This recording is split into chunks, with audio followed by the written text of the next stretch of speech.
Shalom, que o Senhor te abençoe grandemente em nome de Jesus. Estamos aqui para mais um devocional. E hoje nós vamos meditar aqui no livro de Gênesis, capítulo 37. Mas lembre-se, não esqueça de dar um joinha aí no nosso vídeo, não esqueça de seguir o nosso canal, né? Se você ainda não é inscrito, se inscreva no nosso canal. Compartilhe esse vídeo com mais pessoas, porque aí você ajuda a palavra de Deus a ser divulgada, a ser propagada. O objetivo desse devocional é fazer todos os dias de manhã nossa conexão com Deus, né? Antes de nós sairmos para o nosso trabalho, para as nossas atividades, nós fazermos a nossa conexão com Deus. Gênesis 37 diz assim: Jacó ficou morando na terra de Canaã, onde seu pai tinha vivido. Essa é a história da família de Jacó. Quando José era um jovem de 17 anos, cuidava das ovelhas e das cabras, junto com os seus irmãos, os filhos de Bila, de Zilpa, que eram mulheres de seu pai. E José contava ao pai as coisas erradas que os seus irmãos faziam. Hoje nós vamos falar um pouquinho de José. José, ele era filho de Jacó com Raquel, né? Jacó, ele teve outras mulheres, mas a que mais ele amava era a Raquel. Nessa época, por causa do crescimento e da importância, né, da evolução humana, era permitido que a pessoa casasse com mais pessoas, tinha mais do que uma mulher. Nós estamos falando aqui no início de tudo. É claro que depois isso passou a ser proibido pelo próprio Deus, né? Porque não é um número de mulheres que faz com que uma pessoa seja leal, não cometa pecados. Não se engane, não acha que eles tinham várias mulheres para poder satisfazer o seu desejo sexual e não errar. Não, aqui é o começo da humanidade. A prova disso é que você vai ver que Davi tinha várias mulheres e mesmo assim pegou a mulher dos outros. Você vai ver que Salomão tinha 1000 mulheres e mesmo assim ele se apaixonou pela rainha de Sabá. Então, nós estamos falando de um início, de um começo.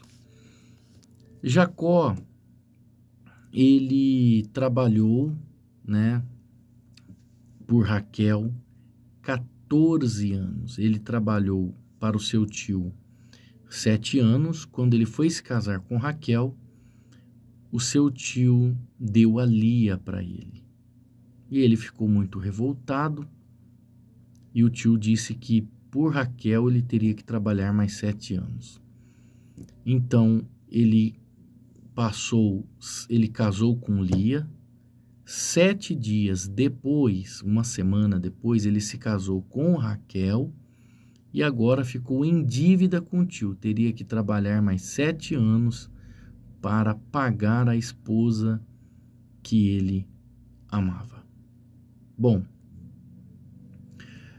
o texto, a história de José é tão interessante que quando vai falar da história de Jacó, a história começa falando de José. Olha só, o versículo 2. Esta é a história da família de Jacó, quando José era um jovem de 17 anos. Então veja que a história da família de Jacó começa por José. E o texto, no versículo 3, diz que Jacó era velho quando José nasceu. Por isso ele o amava mais do que todos os outros filhos. E Jacó mandou fazer para José uma túnica de mangas compridas, coloridas. Será que Jacó amava José mais do que os outros filhos? Um pai, ele não ama mais um filho do que o outro. Ele corresponde mais ao amor daquele filho que mais ama. Então, aquele que mais se dedica, mais é correspondido. Então, você precisa entender esse texto. Não é que a Bíblia está aqui mentindo, ela está fazendo uma colocação de uma forma arcaica, como que um filho poderia ser correspondido mais do que o outro. Um pai nunca vai amar um filho mais do que o outro.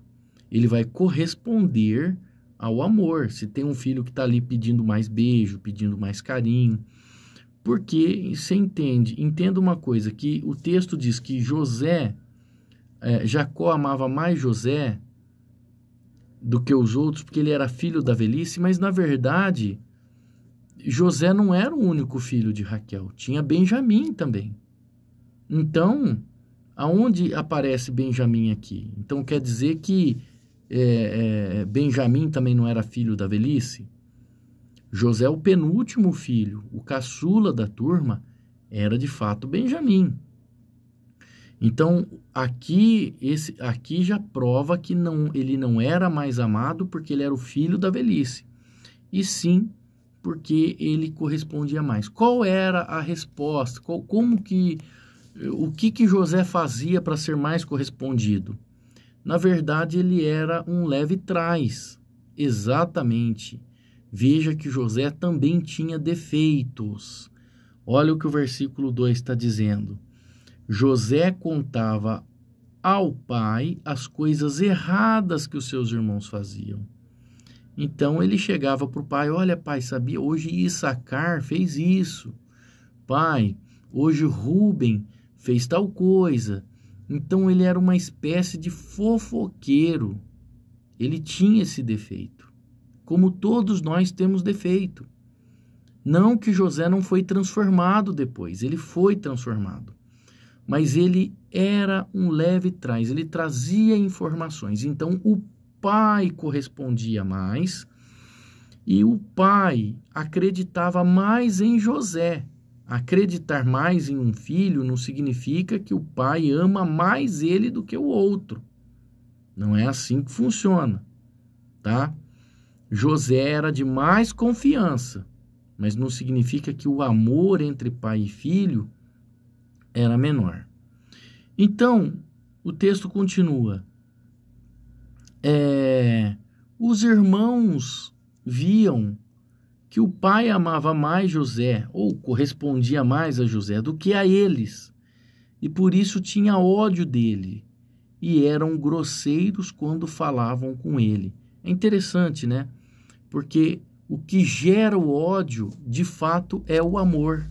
Sabia disso? O que gera o ódio é o amor.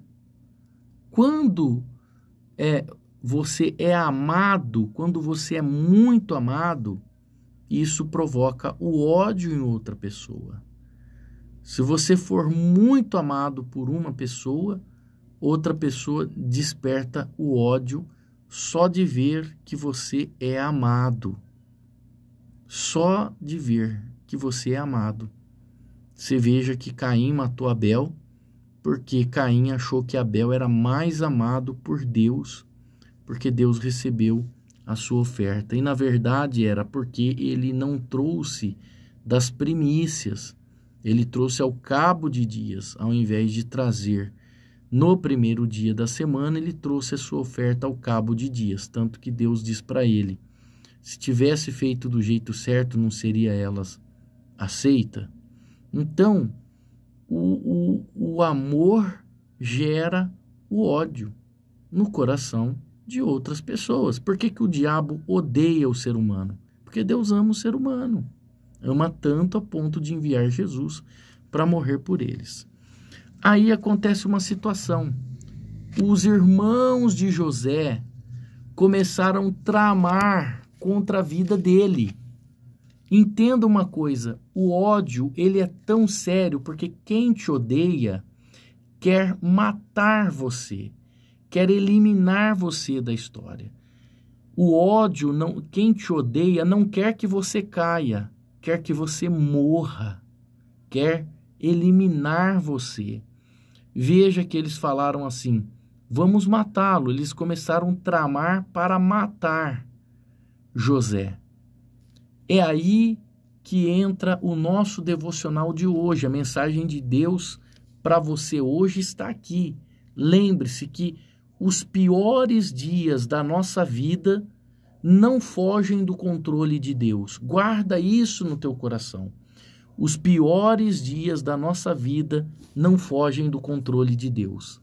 Deus fez um dos irmãos de José amolecer o coração e falar, não vamos jogar nessa cova.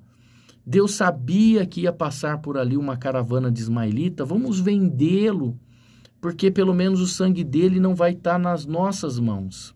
E Deus sabia que 13 anos depois ele iria preparar o trono para José governar o Egito e livrar a terra, ou toda aquela região da Mesopotâmia, de uma grande fome, de uma grande seca que viria.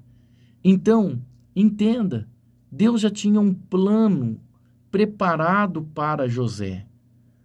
Guarda isso na sua vida hoje. Os piores dias da sua vida não fogem do controle de Deus. Todos nós enfrentamos dias difíceis. Todos nós enfrentamos dias em que as pessoas tramam contra a nossa vida, tramam contra nós. Eu já fui vítima de várias tramas, reuniões que fizeram às escuras, planejamentos que fizeram à escura para me derrubar e derrubar o ministério que Deus colocou nas minhas mãos. Assim como você, que também já passou por dias difíceis, terríveis na sua vida. E se você está enfrentando um dia difícil e terrível hoje, eu quero dizer que o pior dia da sua vida não vai fugir do controle de Deus.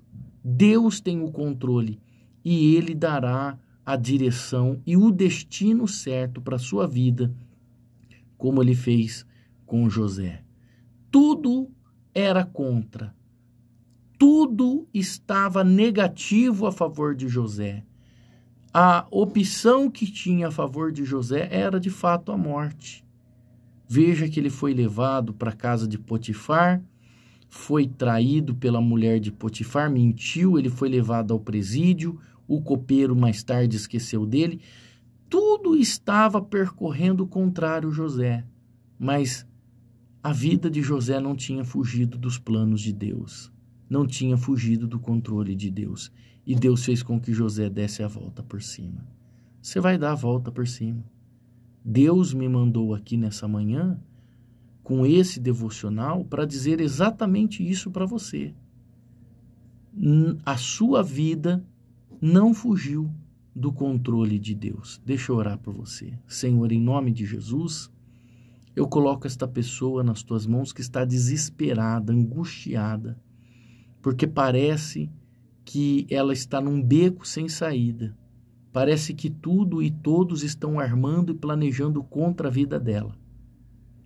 Mas se o Senhor me mandou aqui para fazer esse devocional para ela, é porque o Senhor sabe muito bem que a vida dela está no controle das tuas mãos. Por isso, meu Deus, no momento certo, haja por ela. Levante essa pessoa, dá esperança para ela. Enxugue as lágrimas dos olhos dela e mostre que o Senhor é com ela. Abençoe o dia dela, a casa dela, a família dela, os planos, os sonhos, os projetos dela. No nome do Senhor Jesus Cristo. Amém. Deus te abençoe. Shalom.